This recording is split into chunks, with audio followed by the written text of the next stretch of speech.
এক ফোঁটা তেল হরমুজ প্রণালী থেকে বের হতে দেবে না ইরান। এই রুটে পাড়ি দেওয়ার চেষ্টা করলে আগুন জ্বালিয়ে দেওয়া হবে জাহাজে। মধ্যপ্রাচ্য জুড়ে চরম অস্থিরতার মাঝেই এমন হুঁশিয়ারি দিয়েছে ইরানের বিপ্লবী গার্ড IRGC। তেলের দাম $200 পৌঁছানোর হুমকিও দিয়েছে।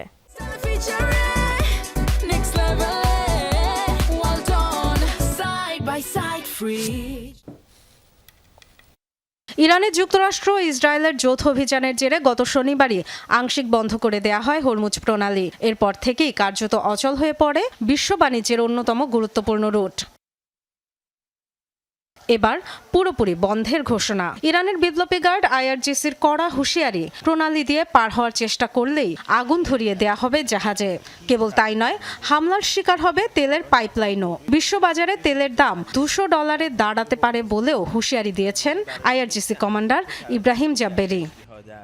তেলের দাম নিশ্চিতভাবেই কমপক্ষে $200 পৌঁছানোর অপেক্ষায়। হরমুজ প্রণালী বন্ধ, এটি পাড়ি দেওয়ার চেষ্টা করলেই যে কোনো জাহাজে আগুন ধরিয়ে দেবে আমাদের সেনারা। তেলের পাইপলাইনকেও টার্গেট করা হবে। এ অঞ্চল থেকে তেল রফতানি মেনে নেওয়া হবে না। লাখ লাখ বিলিয়ন ডলারের ঋণগ্রস্ত মার্কিনীরা এখানকার তেলের জন্য তৃষ্ণার্ত, কিন্তু এক ফোঁটা তেলও পাবে না।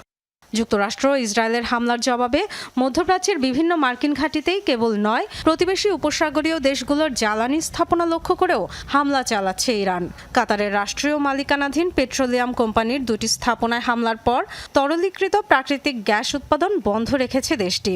ইরানের হামলার জেরে সবচেয়ে বড় তেল শোধনাগার বন্ধ করে দিয়েছে সৌদি আরবের রাষ্ট্রায়ত্ত তেল কোম্পানি আরামকো।